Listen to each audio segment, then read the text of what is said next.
Om Tyageshwaram Ramakrishnam Saradam Matra Rupinim Vivekanandam Acharyam Natva Vakshyami Shuddhai. We have been discussing this Narada Bhakti Sutra. The sutras where Narada Maharshi presents means of strengthening our bhakti, how we can strengthen the love of God that we have, that the attraction that we have for God, how we can strengthen it. And he gives a very time-tested formula, so to say. Tattu Vishayatyagat, Sangatyagat, and Avyavritta Bhajanat. Two teachings, so to say. We discussed this in our earlier class. These have been given not only by Narada, but Narada himself says that these have come down to us from many acharyas and a time-tested kind of thing. Vishayatyaga is renunciation or giving up or putting a distance between us and the Vishayas. Vishaya generally means objects, but in this context it means anything of the world, maybe an object, a person, situation, which has the capacity to distract us from God, which has the capacity to throw us off balance. It could be by way of creating an attraction in us, raga, or by creating a repulsion in us, hatred or jealousy or fear, whatever. So any entity which has this power over us, that is called Vishaya. And Narada says if you want a sure short way to develop love for God is put distance between yourself and these disturbing elements, so to say. And the second is Sangatyaga. Sangha is mental harping on those objects, those Vishayas, even after putting a distance between us and the Vishayas.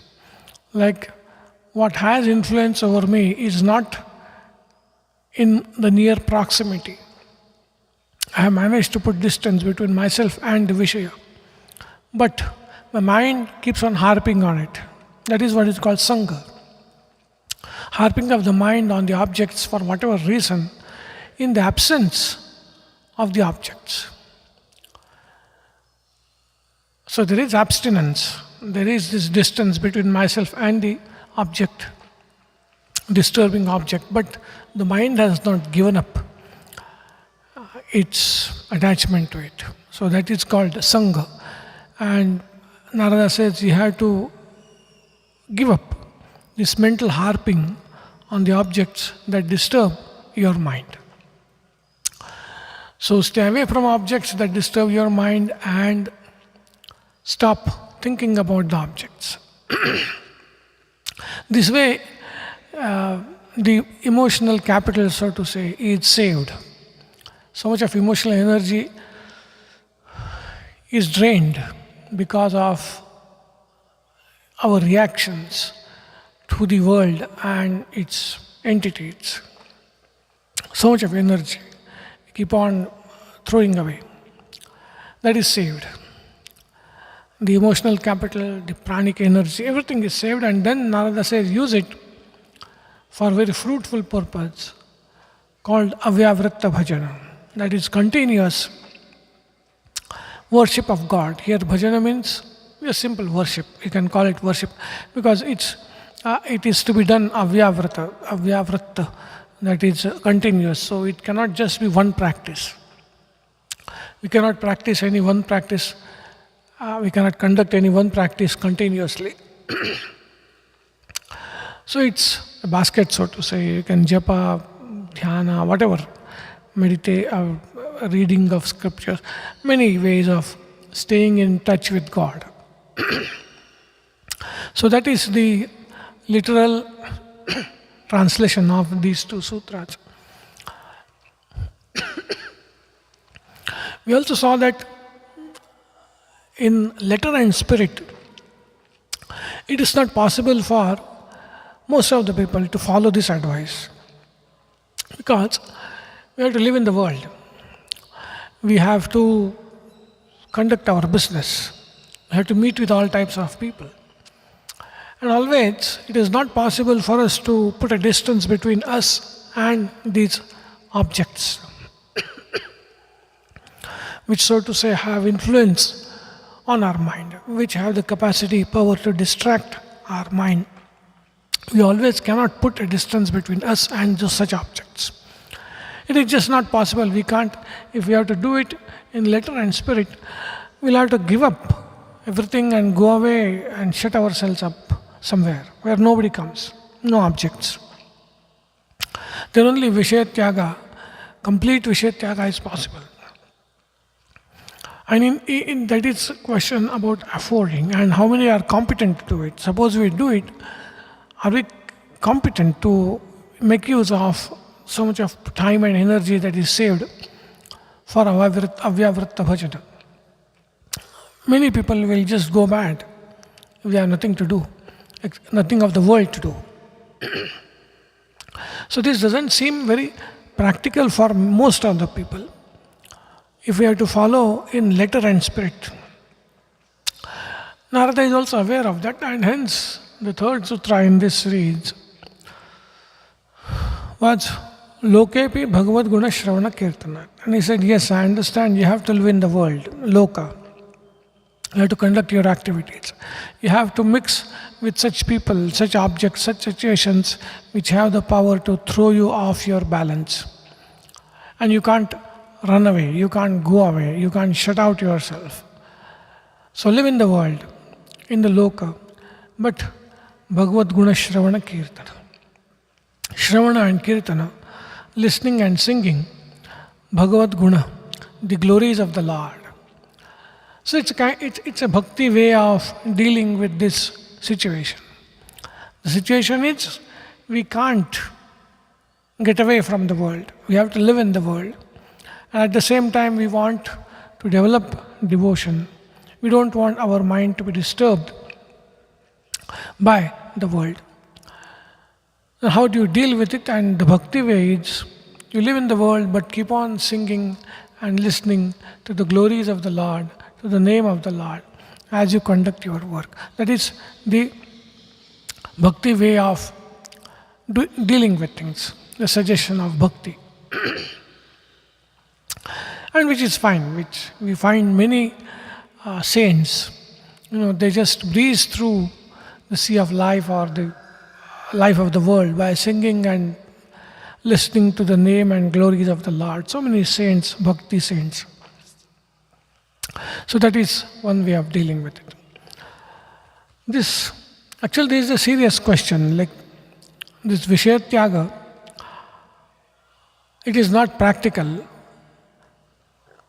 Unfortunately, at some point in our religious history of the Hindus of India, we laid too much of stress on this Vishayatyaga, on this giving up of the world. We laid too much stress. We said that if you want to be spiritual, you have to give up the world. And if you cannot give up the world, you can't be spiritual. That was a wrong way of dealing with things. But at some point, for some reason, for whatever reason, this mistake we did commit. We find that in our religious history. This mistake was committed. We said it is all or nothing. You want religion, you want to be spiritual, give up everything. Otherwise, you have no hope. If you can't give up everything, then you have no hope. That was the message. And that did enormous harm to religion and society both. Only few people were able to do that. They took away the entire spiritual knowledge and went to caves and forests. And Swamiji says, for so many years our religion lived only in caves and forests. Because all those competent people who had the capacity and the leisure to give up everything, they went away. They went away to forests and parvatas, whatever, and caves, and the religion went with them. And people who were working in the society, they were left to the mercy of the priests. or miracle mongers, or the, so to say, the local customs, those who uphold local customs, those who think that local customs are all of religion. And that's how the common people came to think that local custom is a religion. If I break local custom, I'm becoming irreligious. Or miracle came to assume a lot of importance, whereas miracles have no place in spirituality. Or meaningless rituals came to assume so much of importance. So this dissociation of sacred and spiritual happened. Spiritual life different, sacred life and secular life different. Sacred life different, secular life different. This complete dissociation happened, and of course it was not good for religion also and for society also. We suffered because of that. If we look at it from a very ancient perspective, Swamiji says these noble ideas about spirituality, these were with the kings. And kings were running the empires. We also find in the Upanishads all these very sublime philosophical questions being discussed in the courts of the kings.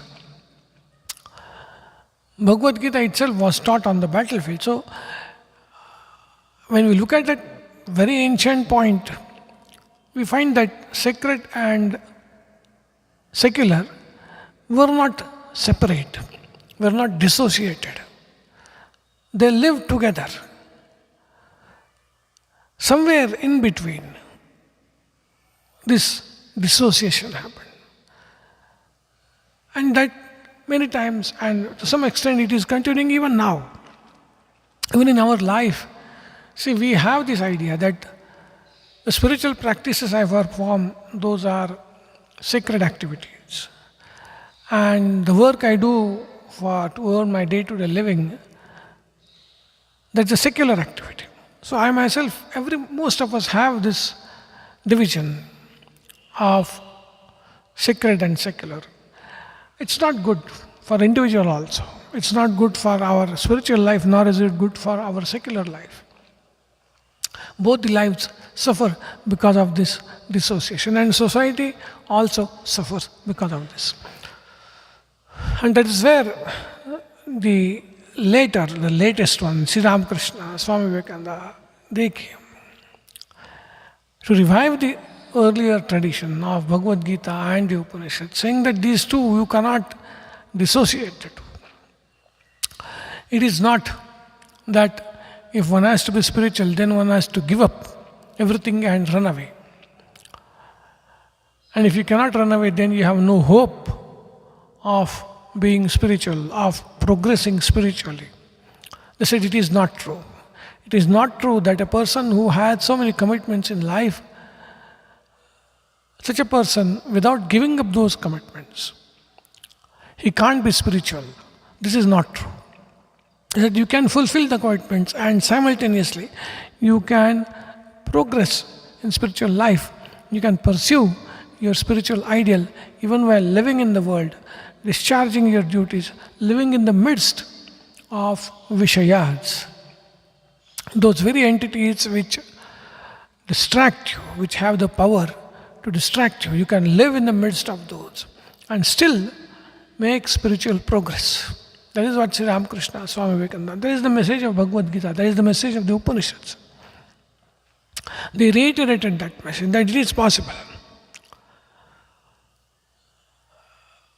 One caution we have to understand, caution, when we say it is possible to live in the world, live in the midst of objects which have the power to distract us and still progress spiritually, it doesn't mean that one can indiscriminately pursue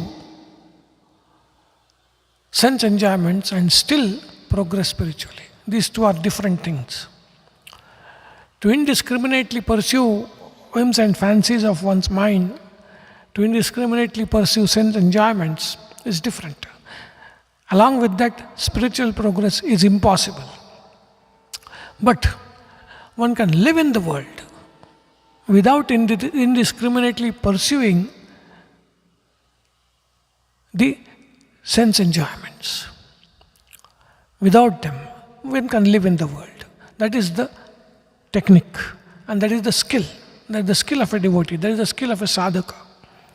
We cannot run away, we have to live in the midst of very objects.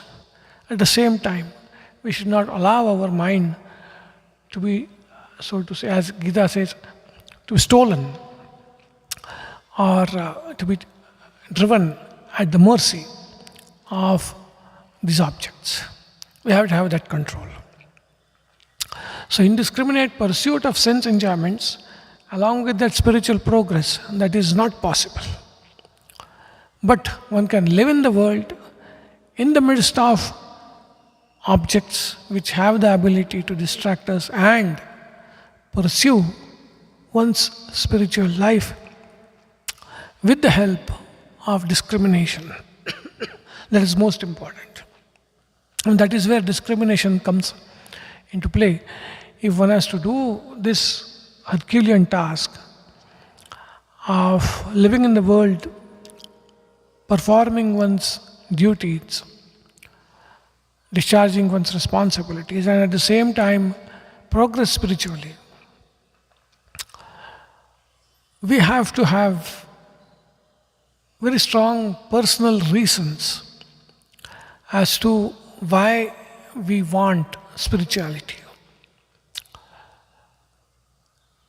Most of the philosophical systems, spirituality, when you say, most of the philosophical systems that are followed by majority of the sadhakas, they have the concept of God and God realization. That is the goal of spiritual life. So this living in the midst of objects and still trying to progress spiritually, this task is for serious spiritual aspirants, mumukshus. It is not for those who come to God for getting rid of their worldly miseries or getting something from God, no, or the mystery mongers. It is not for them. This particular exercise that we are talking of living in the world and still progressing spiritually, is for spiritual seekers who want to realize God in this very life. Now, such ones should have strong personal reasons as to why I want to realize God. Every one of us, every one of these spiritual seekers should have one's own personal reasons as to why I want to realize God. We know about God from scriptures or great teachers like Sri Ramakrishna and all. We come to know that God is the goal of human life. That is the highest, it's the Parama Purushartha, highest achievement possible in human life is to realize God. We have heard it, and we have faith in it. But apart from that, we should have our own personal reasons as to why I want God. There could be many personal reasons.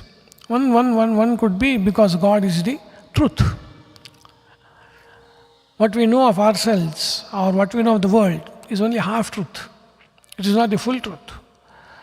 So what is the truth of myself and the world? I want to be established in that truth. That could be someone's personal reason to realize God. Or that could be, I'm fed up of this world and its petty joys, petty pleasures. Today they are, tomorrow they are not. I want that happiness, that bliss which is eternal. That is in God. That comes through God realization. So I want that. Or I want eternal life. It could be any. So each one of us or every spiritual seeker should have his or her personal reasons to seek God.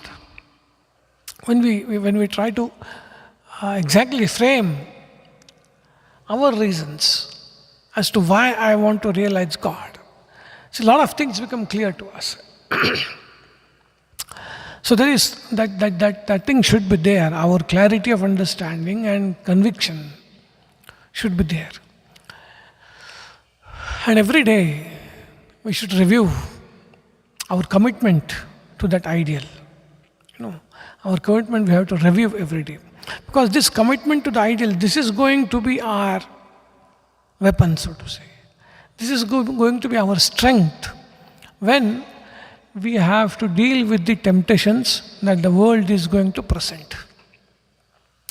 Otherwise, with what shall we face the world? The objects of the world are going to tempt us, either to hate them or to love them or to despise them or to be jealous of whatever. With what shall we face those mental tribulations, so to say, those mental reactions? With what? Unless we have this conviction. Unless we have this conviction as to what we want in life and how this overcoming of these reactions to the world is the only way through which we can realize God, we can realize the goal of our life. This conviction will help us control our mind. Unless there is this conviction and this goal in front of us, it will be difficult to fight our own mind when it throws tantrums, when it tries to run after things. It's difficult unless we have that conviction. So that conviction as to why I want to realize God, that is necessary. And once it is there, then we know, unless the mind, we saw it earlier, unless the mind just sheds all its entanglements, its entrenchments with the world and seeks only God, that is the condition. Only in that condition, God's mercy will descend on us. God will reveal itself to us. Only when the mind attains to that condition, where it has shed all its entanglements of the world. So that is the goal, that is the penultimate stage, so to say, and we have to reach that. All this has to be there. So every day review has to be there, and then every day we have to see whether how we have failed or how we have managed, survived temptations. It's everyday process. We have to keep on doing it. And in this, Avyavritta Bhajana helps, no doubt. Along with this discrimination, we need Avyavritta Bhajana. Avyavritta Bhajana again could be of many types. So Bhagavad Gita says karmanyeva adhikaraste. So that's also a kind of Avyavritta Bhajana. So whatever we do, we have some personal selfish reasons to do most of the time. Apart from that, we have to find higher and higher motives for work. And these lower motives should be given up. To work for salary, to work for appreciation, name, fame, that appears to be a very mundane motive. But to work because it is my duty to work. So that's a higher motive. So we keep on finding higher and higher motives. Whatever we do, it has some social utility. Whatever we do, that's a very high motive. So we work not for what the work gives me, but because for the social utility of that work. It's a higher motive. This is also a kind of Avyavritta Bhajana. Because ultimately that society or whatever, it is the Virat, it is the God alone. Personally, we are becoming nobler and nobler by rising above petty reasons to work. We are working for nobler reasons. Then there is working for God. The whole world, it is God's creation. We didn't create it. It is God's creation. So all our work belongs to God. So we work for God. As God's servants, God's children, we work. Sri Ramakrishna, Swami Vivekananda, they said Shivajnani Jiva Seva. God Himself is in the form of the world. So whatever we do, whenever we interact with anybody, we are interacting with God. That is the truth. Try to remember that and accordingly interact with the world. So All these will be part of Avyavritta Bhajana. And these also will help in controlling our Sangha, in controlling our attachment, and in controlling the mind, insulating it, so to say, from the effect of the world. So these two are necessary. And Vishayatyaga, Sangatyaga, Avyavritta Bhajana. There is no alternative to it. Vishayatyaga we cannot completely do. Sangatyaga is mandatory. Without that it's not possible. Vishayatyaga, to the extent possible, we have to do. Sangatyaga completely. All right. Om Shanti, Shanti, Shanti. Hari Om Tat Sat. Sri Ramakrishna Arpanamastu.